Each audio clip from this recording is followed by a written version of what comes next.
Class is back in session. This is the seminar of Jacques Lacan, Book 1, Lecture 3, Resistance and the Defenses. Let us first congratulate Mannoni and Anzieu on their reports, which have the merit of showing us the controversial aspects of the question we are dealing with. As is appropriate to minds well educated, but only recently initiated into, if not the application of analysis, at least its practice, there was in their reports something quite sharp, even polemical, which is always of value in revealing the problem's vividness. A very delicate question has been raised.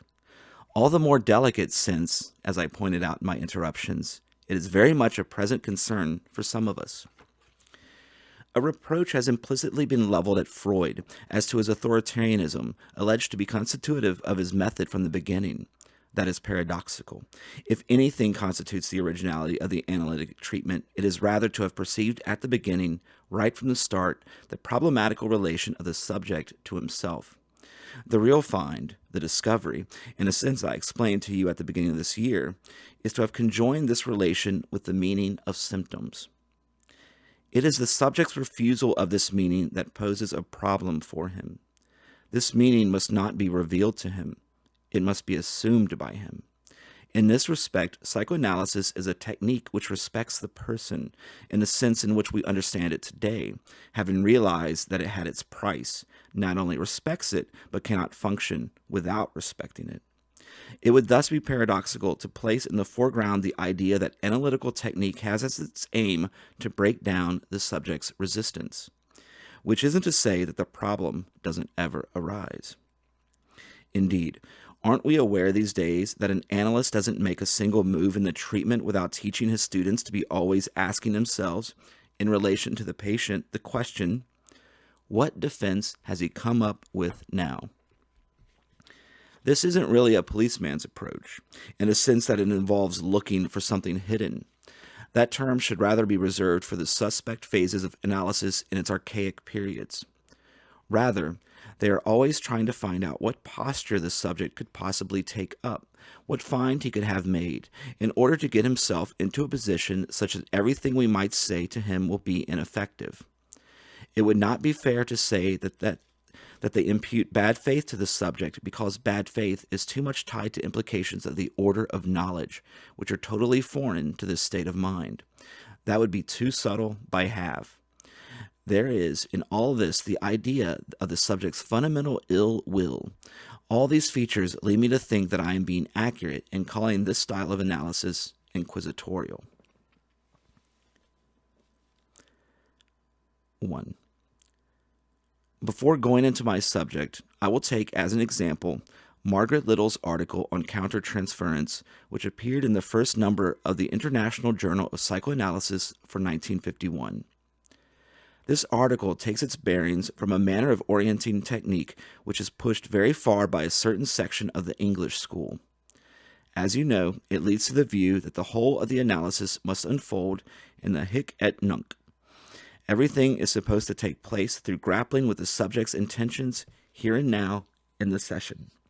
That one catches glimpses of bits and pieces of his past is no doubt conceded, but it is thought that in the end it is in the trial, I was about to say the trial of psychological strength, within the treatment that the entire activity of the analyst is deployed.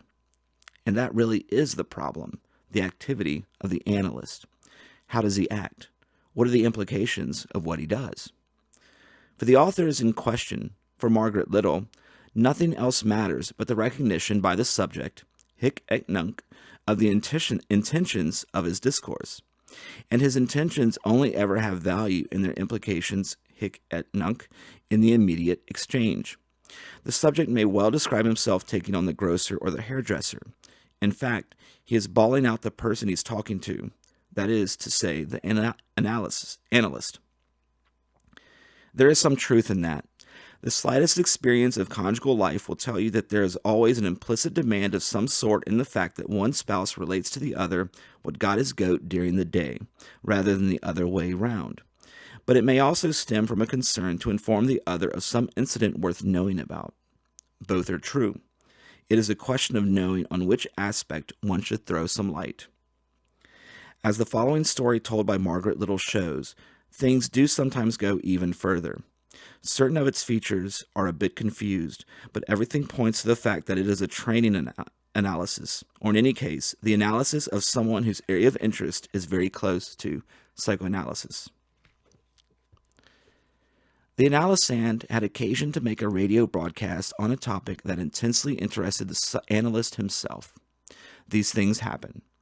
It so happened that he gave this broadcast a few days after his mother's death. Now everything points to the fact that the mother in question plays an extremely important role in the patient's fixations. He is certainly very affected by this mourning, but he nonetheless fulfills his obligations in a particularly brilliant manner. The next session, he arrives in a state of stupor close to confusion. Not only is it impossible to get anything out of him, but what he does say is surprising in its lack of coordination. The analyst interprets boldly. You are in this state because you think I greatly begrudge you your success on the radio the other day with this topic which, as you know, personally interests me in the highest degree. There, we have it.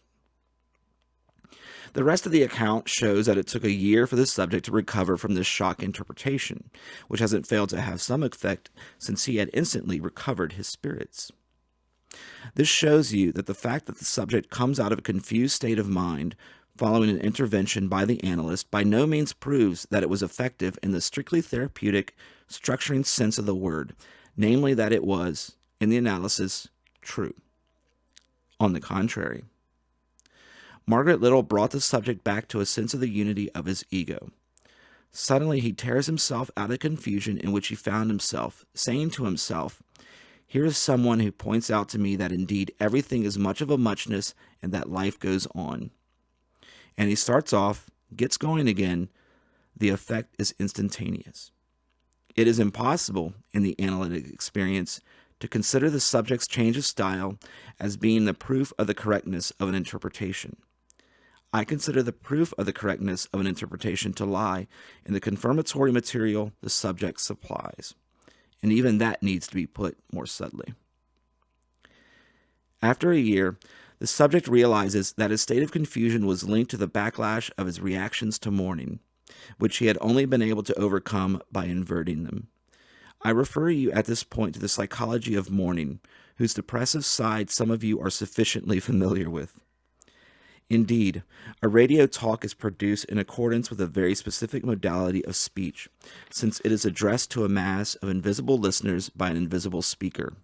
It may be said that, in the imagination of the speaker, it isn't necessarily addressed to those who listen to it, but equally to everyone, the living and the dead. The subject there enters into a relationship of conflict. He might regret that his mother was not able to be a witness to his triumph, but perhaps at the same time, in the speech which he gave to his invisible listeners, there was something that was intended for her. However that may be, the nature of the subject's attitude is then clearly inverted, pseudo-manic, and its strict relation with the recent loss of his mother, privileged object of his bonds of love, is quite clearly the source of the critical state in which he had arrived for the next session, after his exploit, after having accomplished, despite the unpropitious circumstances, and in a brilliant fashion, what he had set himself to do. Thus, Margaret Little, who is however far from having a critical attitude with respect to this style of intervention, herself testifies to the fact that an interpretation based on the intentional signification of the discursive act in the immediate present of the session is subject to all the relativities implied by the possible engagement of the analyst's ego. In a word, the important thing is not that the analyst himself was mistaken, and there's nothing in the slightest to indicate that the countertransference is to be blamed for this interpretation, so clearly refuted by the rest of the treatment. Not only can we concede that the subject had been prey to the feelings that the analyst imputed to him, it is even extremely probable that they led the analyst into giving the interpretation he did isn't something dangerous in itself. If the only analyzing subject, the analyst, had even felt some jealousy, it is up to him to take it into account in an appropriate manner, to be guided by it as an extra needle on the dial. No one has ever said that the analyst should never have feelings toward his patient, but he must know not only not to give in to them, to keep them in their place, but how to make adequate use of them in his technique.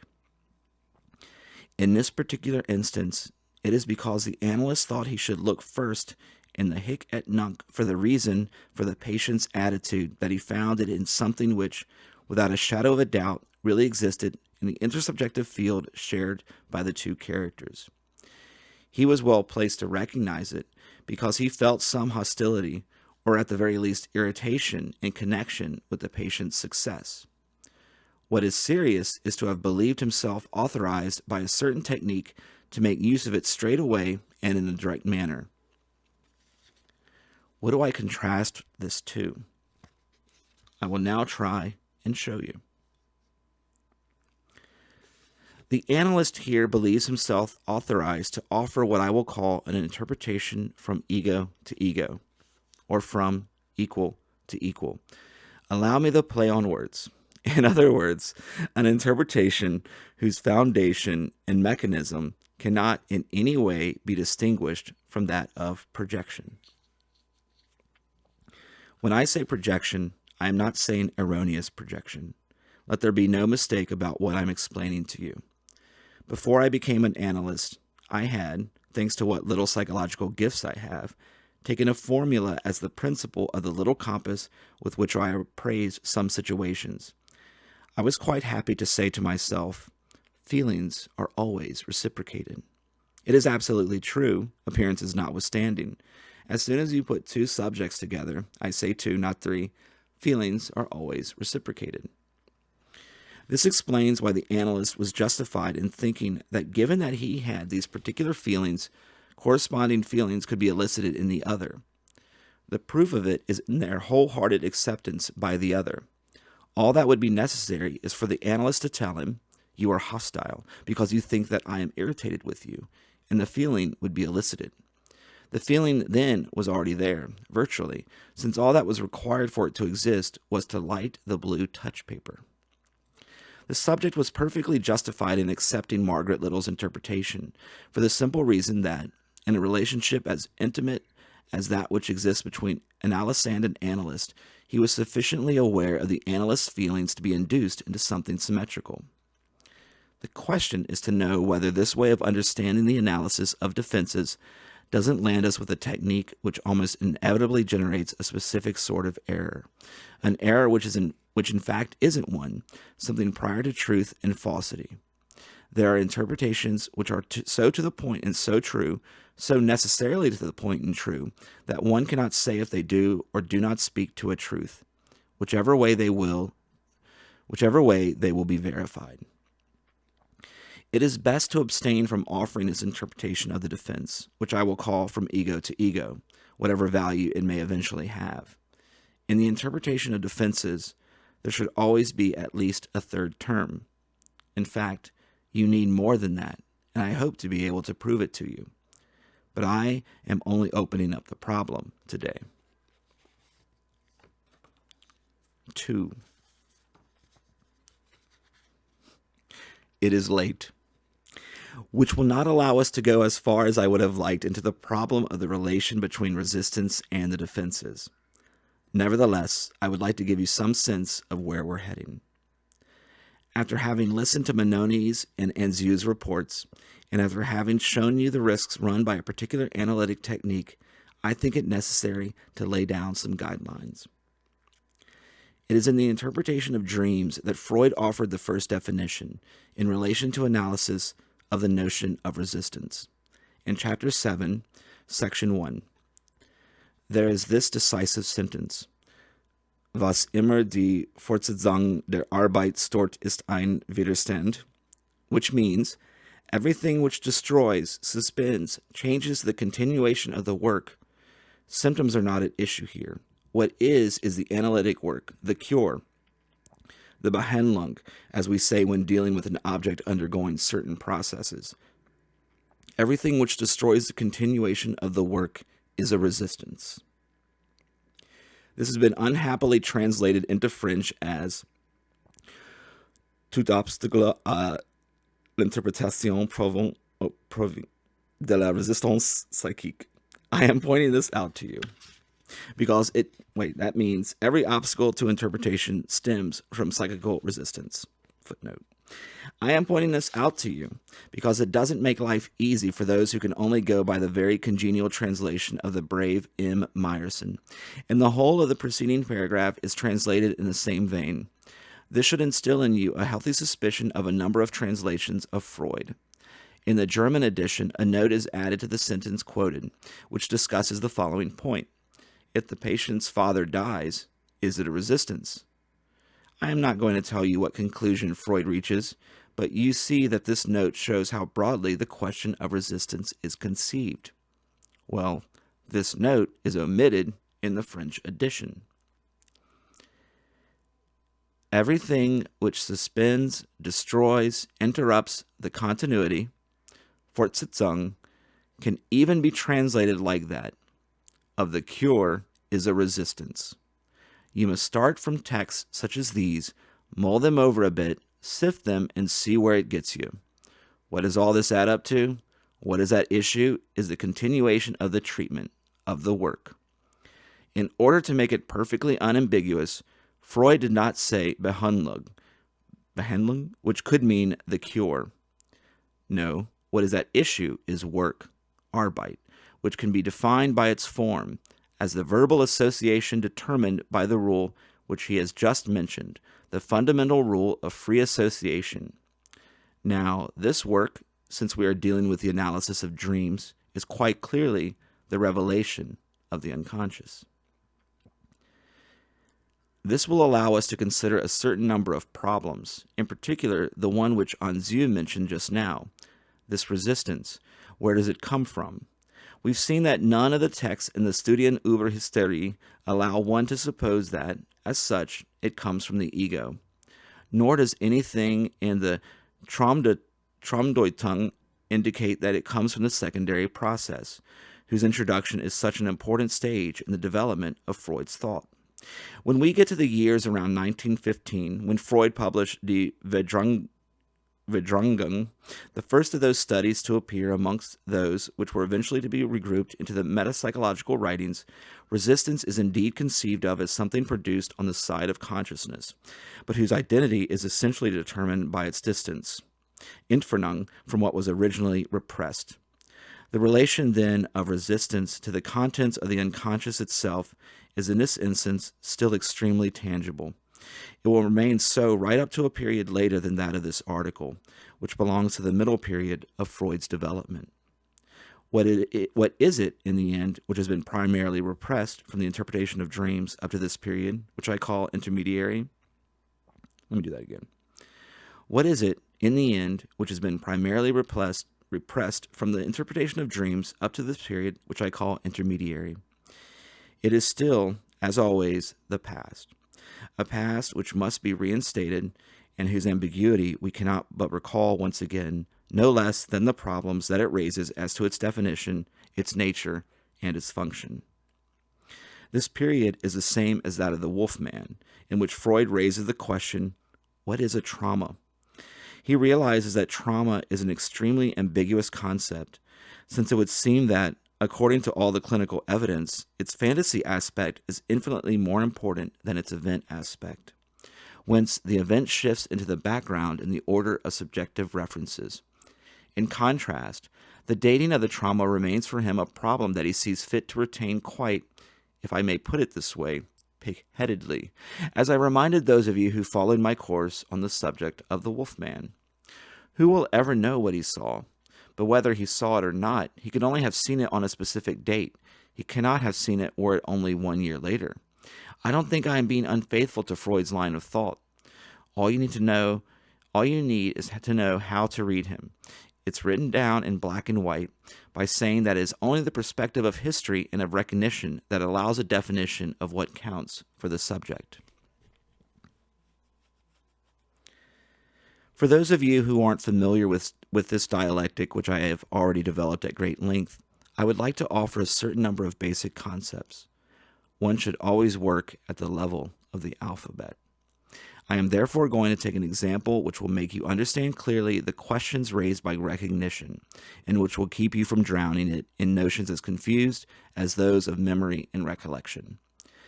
If Erlebnis in German can still have a meaning, the French notion of a memory that is lived or not lived leads to all sorts of ambiguities. I am going to tell you a little story. I wake up in the morning with my curtain, like Semiramis, and I open one eye. I don't see this curtain every morning because it's the curtain of my house in the country, where I go only every week or so, and among the lines fomented by the fringe of the curtain, I notice, once again, I have only ever seen it once like that in the past, the silhouette of a face, all at once, sharp-edged, caricatured and old-fashioned, which for me is vaguely like the face of an 18th century marquis.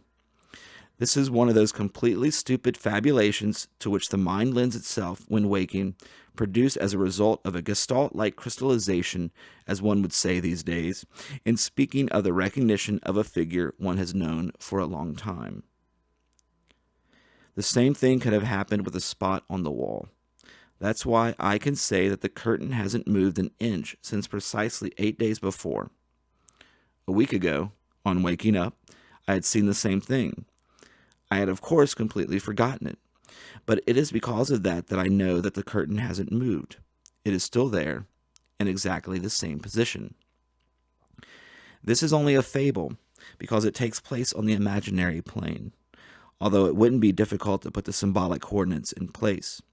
The bits of nonsense, the 18th century marquis, etc., play a very important part in it, because if I didn't have a certain number of fantasies on the subject of what the profile represents, I wouldn't have recognized it in the fringe of my curtain. But let's leave that. Let us see what this implies on the plane of recognition. The fact that it really was like that 8 days previously is linked to the phenomenon of recognition in the present. This is exactly the expression that Freud uses in the Studien über Hysterie. He recounts having undertaken, at this period, several studies on memory, and he relates the memory evoked, the recognition, to the actual and present-day force which lends it, not specifically its weight and its density, but quite simply, its possibility. That is how Freud proceeds. When he doesn't know which way to turn to elicit the reconstruction of the subject, he takes hold of him then and there, with the pressure of the hands on the forehead, and enumerates all the years, all the months, all the weeks, even all the days, naming them one by one, Tuesday the 17th, Wednesday the 18th, etc.